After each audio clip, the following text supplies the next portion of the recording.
Welcome to Access Ann Arbor. I'm your host, Robert Hughes, and tonight I'll be interviewing Nathan Johnson about lucid dreaming. Happy to be here. Good to meet you, Nathan. Indeed. So I would like to know where it is that you first got your interest in lucid dreaming. Well, when I first started figuring out about lucid dreaming, it was actually completely on accident. Didn't see it coming. I was just hanging out with some friends freshman year. I'm a big music fan, and one of them had recommended to me REM, the band. So I looked up on Google REM and ran into a phrase that a lot of dreamers might know, which is rapid eye movement, which comes by the same acronym. So I started looking more into REM sleep and all that. I ran into these glasses that shot red lights at your eyes while you're sleeping, and I was like, what is that even about? And it was basically about lucid dreaming and about how if you shine certain lights at your eyes while you're sleeping, apparently it activates lucid dreaming artificially. So ever since then, ever since that year, I've just been looking into it here and there, different books, different websites. I see, yeah. So could you tell me a little bit more, what is lucid dreaming? Yes. So lucid dreaming is basically this. When you are going about your day, when you're waking up, when you're brushing your teeth, probably not when you're groggy, but when you're just going about your day, you feel this conscious feeling you don't feel when you're in a dream. In your dream, you feel like you're just a passerby. You're just going about your dreaming state.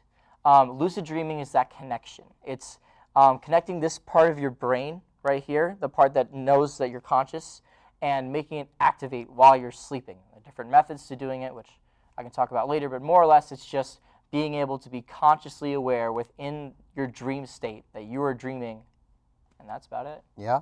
Yeah. But so how do you activate lucid dreaming? How do you lucid dream? For sure.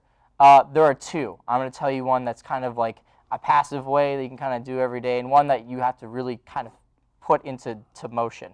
The passive one, for anyone who's ever seen the movie Inception, you know of the word totem, which basically means like a small little artifact or something that you know so well that you can refer to it if you think you're in a dream or not.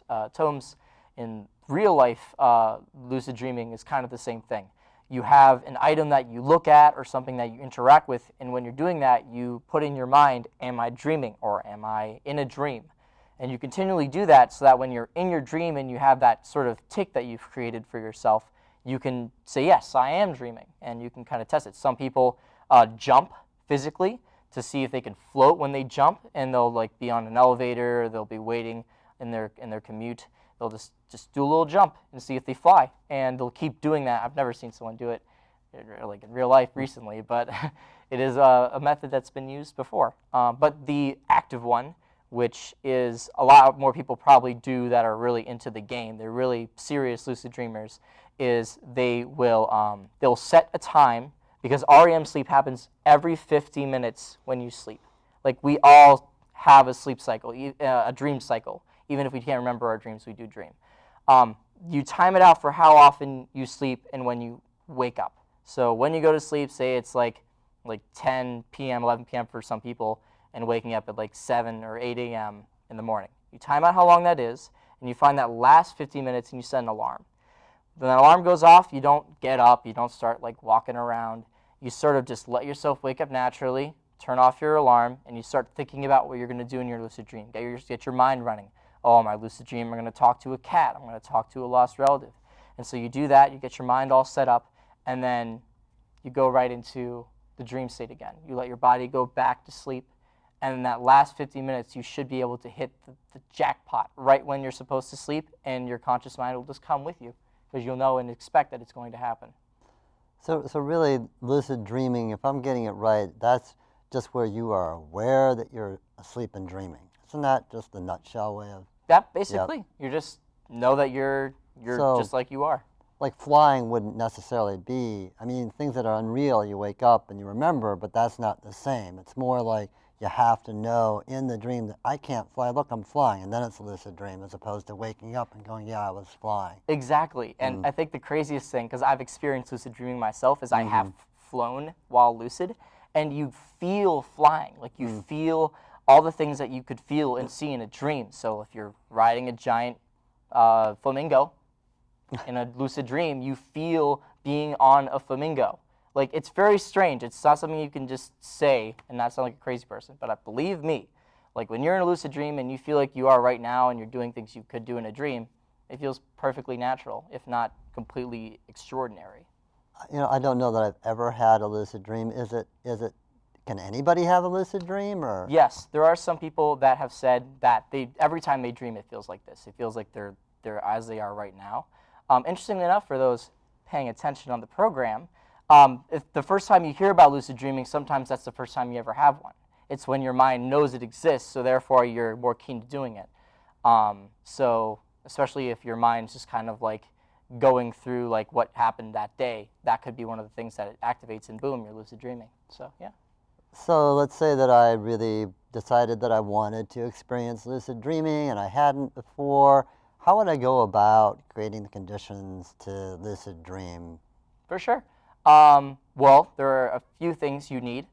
Comfy bed would be one. You want to be able to be comfortably able to go to sleep.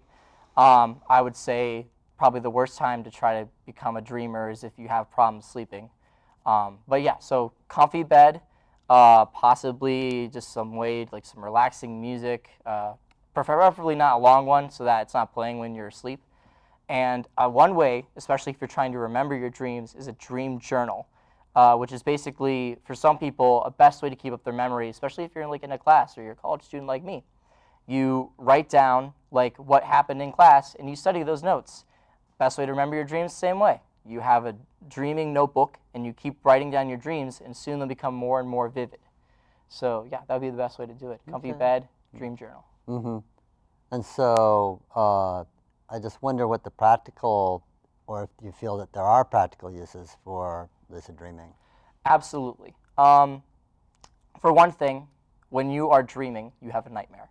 So when you're afraid of something, you just kind of, when you're in a dream, you can't really act on it as if you were conscious. So you might wake up and you're like, why didn't I do this? Why didn't I do that? When you're lucid dreaming and you're facing a nightmare or you're facing something that you'd like to explore more, you can use a rational mind or a conscious mind, especially if it's a nightmare. One of the best ways to dealing with a nightmare when you're in a lucid dream is to wonder, why is this scary thing chasing me? Why am I in a dark room? And sort of confronting your fear in a rational way, except for compared to the flight or flight emotional response that goes on these sides of your brain here when you're dreaming, which is the most active part. So I noticed you did bring in a couple of books. Is either one of them worth talking about? Absolutely. Or what are they? I'll talk about this one probably later because it's a lot more about Yeah. interpreting dreams. But this one right here is Field Guide to Lucid Dreaming, Mastering the Art of Oneirotics. Oneirotics? And it is, that's the name for the study of dreaming, I believe, is oneirotics.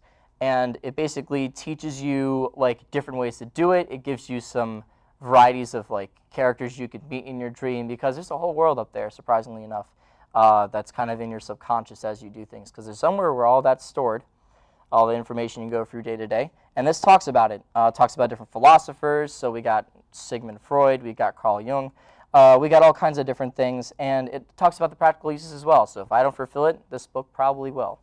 So that definitely is a good reference. Are there any other aids to, I mean, in my own life, I've been aware of a few aids to help with lucid dreaming. We were talking beforehand about mugwort, and I mentioned the Nova Dreamer. You said that was familiar to you, that Yeah, the device. glasses, yeah. Maybe you could talk a little bit about that. Have you experienced that firsthand? I have never personally bought anything for like lucid dreaming. Mm-hmm. Like the only thing I'd say that I've used practically would be an alarm. So anything that someone that just might naturally have could be a good resource. I wouldn't say no to seeing different ways of experimenting with dreams, because there are different ways to do it. I mean, some people have even used sound to create like a hypnotic state so that they can kind of just fall into sleeping a lot easier. So yeah, there are other ways to do it, but mostly I'm very very natural. I just kind of go to sleep, and I either use the method I spoke earlier of waking myself up at the right time, or sometimes I just am in such a weird or awkward scenario in my dream that I think this isn't real, and it ends up not being real. So. And then after, you said you started about 8 years, so after you first started your interest in lucid dreaming, how long was it about until you had your first lucid dream? Do you remember that dream? Yeah. Oh, do I remember And that how dream? long was it? Was it 6 months before that happened? No, it was actually much closer. So like Uh-huh. I said, when you first learn about it, you sort of kind of have it happen to you, and it's very strange. Let's see. Let's talk about my first lucid dream. I was inside of some tall skyscraper, and I was hanging out with my family, just doing some family things in a skyscraper. And I had walked out for a brief moment and turned around. Skyscraper was gone, nothing there. And I started freaking out because obviously, if it was real life and you saw that your entire family was gone and the building they were in was gone, you'd freak out. So I freaked out. It's like, this isn't real. There's no way. And then I'm like, oh my gosh, this is a dream. There's no way. Like when people in like movies say, I must be dreaming, it was that kind of moment, except for I was in a dream. So then I flew. I conjured up objects. I fought something.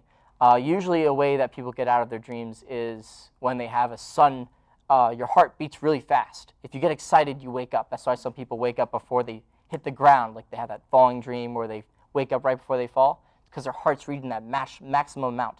That's what happened to me. I got taken down by some dude, and I woke up. So that was my first lucid dream. Mm-hmm. Mm-hmm. And so, how often do you have a lucid dream? Would you say these days? It's a good question. Handful of times. Nowadays, I'm much more of an advocate. I like talking about it. But to put it into practice is a very active thing to do. Again, if you're using a totem, you have to remember to think, am I dreaming when you're looking at your watch or when you're, I don't know, spinning a top like in Inception? But yeah, mainly just a handful of times. And usually they're just really sweet surprises because I talk about it, but it's become so much that it's not something I think of as special anymore like when I first started. And I was really wide-eyed about the whole subject. The second book you have, I noticed before, it's about the dream symbols. Yes, this is another mode of thought that I think is pretty important. A while back, in the way before times, people would interpret dreams using like what symbols appeared in it. So if there was a goat, or if there was the sun was very bright that in your dream, they would say, oh, it's because of this and that. This is a result of that kind of thinking. A dictionary of dream symbols with an introduction to dream psychology. Basically just has different, I'm just going to flip around here. We got diamond. We just got like just words that you can find has been interpreted by the author here. Herding, husband, hybrid, to get alphabetical. Yeah, and that comes down to there's dream interpretation that's a lot more based on like other people's interactions with dreams. I wouldn't say it's perfectly rooted in science, so I wouldn't 100% recommend this book, but I would say if you are interested in the subject, it's something to know. Never stop yourself from looking at the other point of view, and that's definitely one of the books that encouraged me to look that way. Are there other aspects of dreaming that you're interested in? Yes. One of the other things that I would like to talk about is dream therapy. A lot of Sigmund Freud's work was a lot about interpreting like the self through dreams. And at the time, he was kind of told he was like kind of crazy. He wasn't exactly like, because a lot of people saw him as a deviant. But nowadays, a lot of people are putting down his work and finding it true. In fact, he was one of the first people to really look at lucid dreaming. And then suddenly they're like, wow, it's true. These people are having experiences. And it was only recently through modern technology where we're able to read that scientifically, able to see when REM happens in the brain and when it happens, like the eye movement and everything. We were able to put that together. So, yeah, that would be one of the biggest ones, is that there are practical uses for it with mental health, not particularly like the ones you'd get therapy or professional help from, but ones where if you're having a nightmare or something that's stressing you out and you see it in a dream, it's something that you can relate to and work out compared to a real-life problem where it's very active and constant. When you have been involved in lucid dreaming, has there ever been a time when you felt that you were able to solve a problem in real time because you were lucid dreaming? Yeah, well, I think something that's important with dreaming is that unlike a lot of events where it happens to you and you have time to think about it, this is something that doesn't happen to you in real life and you can think about it. So it's kind of the same thing. If you have a fear, you don't have to encounter it like you do in real life and in real time. So if I had something that frightened me, I could wake up and think about it. Why did it frighten me? And then I can continue on, and if I never have the nightmare again, then I potentially fixed it, or it just rooted somewhere else. But most of the time, when I wake up and I have a very interesting dream, I ponder on it. And it's very important to do so because some dreams are 100% silly, like very wacky. And I'm not saying all dreams are particularly like this like extravagant like egg of information that will just create this wonderful idea.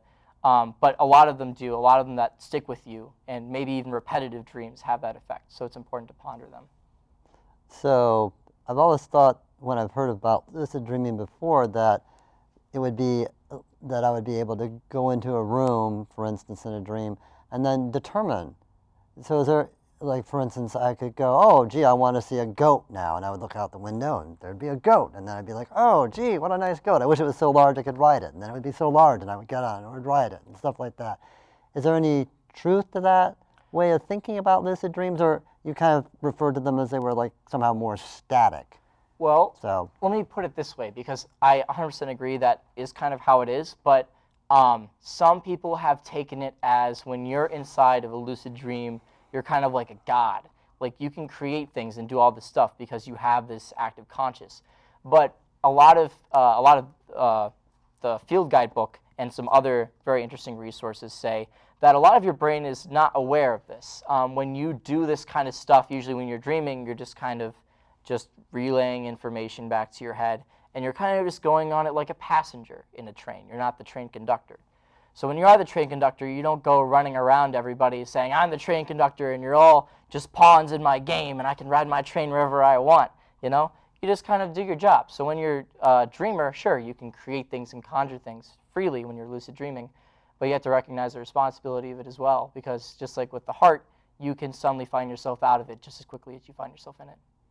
and I think earlier in our conversation you mentioned Freud, am I right, or was it Jung? Sigmund Freud and Carl Jung. Yeah, and so did they have an interest in lucid dreaming, or was it more a dream interpretation? I think, well, Carl Jung, I believe, would have been a fan of the Dream Symbol book because he found a lot of fact in it, and it was a lot more rooted in dream interpretation. But I believe the dream interpretation aspect of Sigmund Freud was more on the psychology area of it. Like, I think Carl Jung was more interested in the philosophical aspects of it in the life than the psychological elements in the life, which is a lot of Sigmund Freud's work was psychology.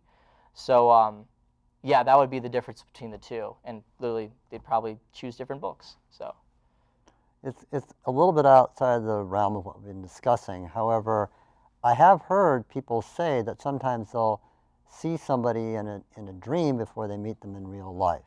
Do you feel like there's any truth to this statement, or is there any correlation to lucid dreaming that brings up? The problem is that because a lot of it's based on personal experience, I can't confirm that. But what I will say is that when you're dreaming, like when you see somebody, but you're not really processing it, so like you're walking inside of a busy street, you might see a face and your brain might remember it, but it's not something you keep forever, you know?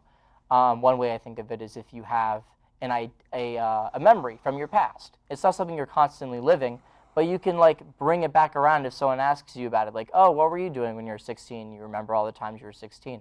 It's the same thing. There's a lot of information stored in the back of your head you don't remember keeping. So when you see somebody you might have seen later in real life, might have been a neighbor you didn't talk to, or might have been somebody who just passed you on the street that happens to go to your class the next day. A lot of the time, it's a lot more coincidence. It's a lot less about like the mystical quantities that people put to dreaming. So you see dreams as being, by and large, non-mystical then, in that? Well, there's a mystical quality to it, and I won't deny that. I think that a lot of people who are just trying to figure out why dreams happen to have this reaction in real life thought of it as that, kind of like how a long time ago people thought of like science as witchcraft. I think a lot of people who think of dreams and dream interpretation think of it as like palm readings, you know, like it's very much like that. But I think the further we've gone into it, it's a lot less about the mystical and a lot more rooted into like the individual. Like, yeah, sure, you can do really extraordinary things in it, but how does it affect the person? How does it make you feel? You know, when you have a dream about something that scares you or something that makes you feel heartwarming. A lot of dream interpretation and lucid dreaming is about that, analyzing yourself while also analyzing the dream.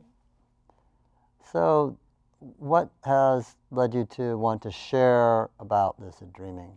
Absolutely. I touched on it a little bit here and there, but a lot of people think dreaming is this childhood thing. It's this thing where, or they don't dream at all, so they just think dreaming is just not part of their life. It is. In fact, there are stray dreams here and there that some people can recollect from their childhood, and I'm sure that they're confirming and denying of whether or not it was legitimate caused them to stop thinking about it. But really, it's just that people think that dreaming is this weird, mystical, or not important thing in their life, when I think it is a crucial aspect to understanding people. People can tell you some really, really personal dreams. And if people can tell personal dreams about themselves or about an encounter they had, then it's connected to them. So I think it's important to think that, it's a part of our life, and it's something that we should at least take seriously when the time comes to do it. So.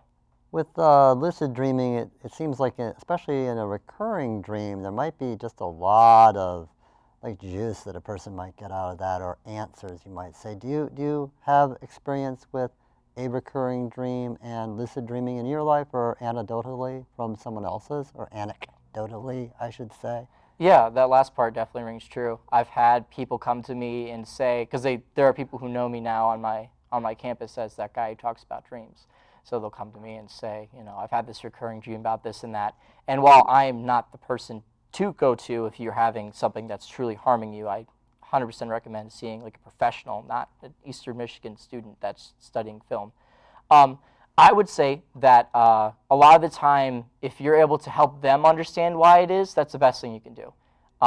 So if I had this one event happen where this girl said she had a dream about being young, and she saw a buffalo, and she was on a swing and all this.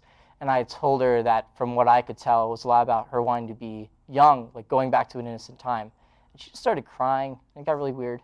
But I found from that there is a reality in sharing a dream and putting it out there. So with recurring dreams especially, people like that, those are the people that definitely need to check it out the most, because those are the people that aren't thinking it as a serious thing. They think of it as just some sort of like a pimple on them that they can try to just pop away.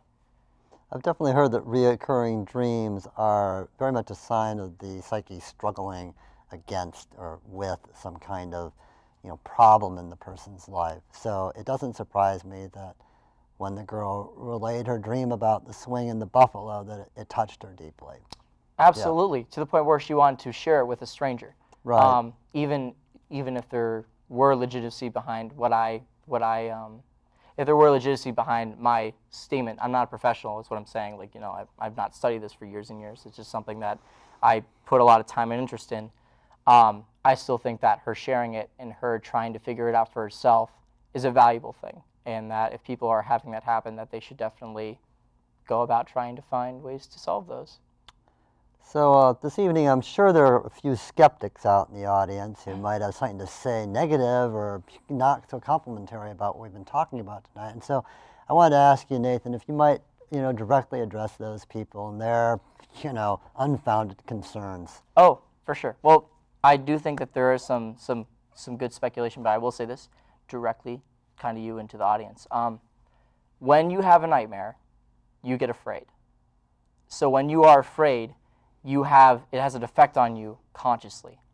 So when you have a nightmare, it is connected to you in some way.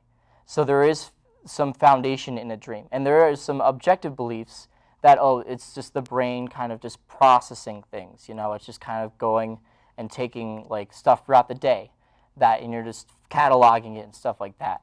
But while I can see the objective standpoint of that, there is so much subjectively to the individual that makes this far more valuable than just cataloging and putting something down. This isn't a library we're talking about.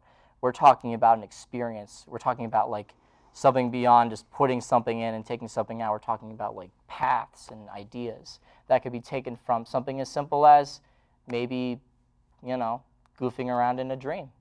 So yeah, I would say that for people who are skeptical about what I'm saying, don't only just listen to me and what I'm saying here.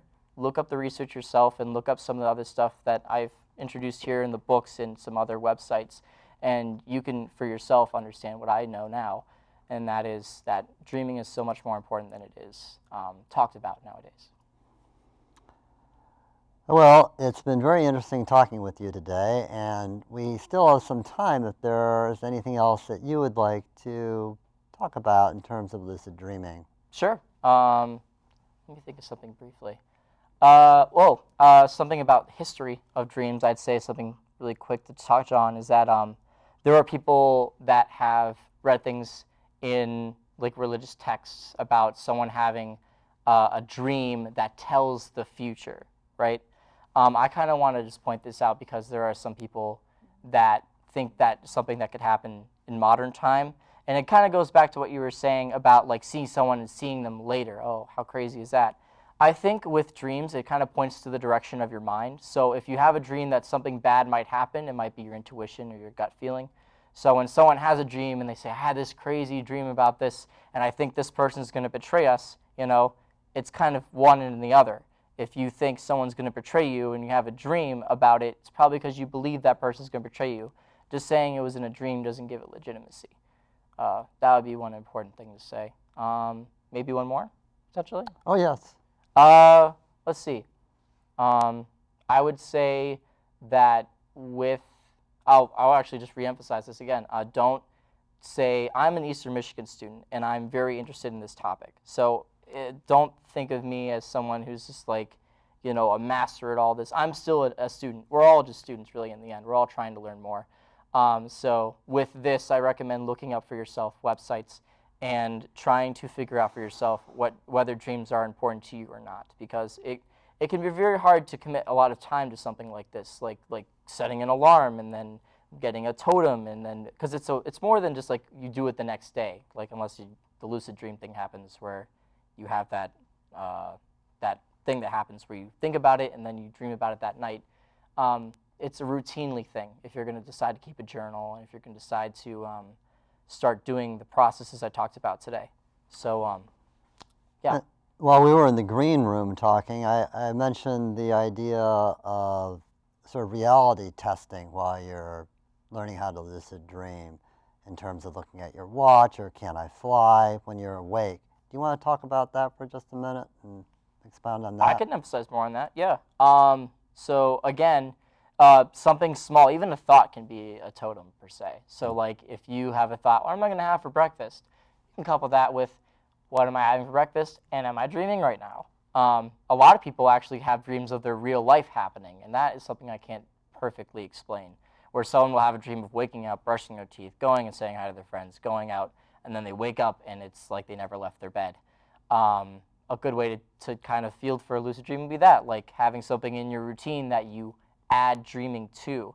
Because if you make it more common, it's a lot easier to acknowledge when you're dreaming, because again, you're not really thinking about it when you're going about and dreaming of this other crazy world. And if so, it should be a lot easier. I mean, if you're dreaming of huge pink elephants or bees with tap dancing shoes, it should be easy to tell it's not real, but people most of the time don't. So you need something like that, something routine. Well, thank you very much for coming in tonight, Nathan, and talking with me this evening on Access Ann Arbor.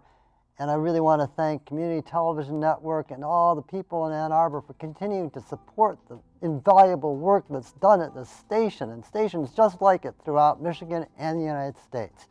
On that note, I just want to say thanks and see you next time.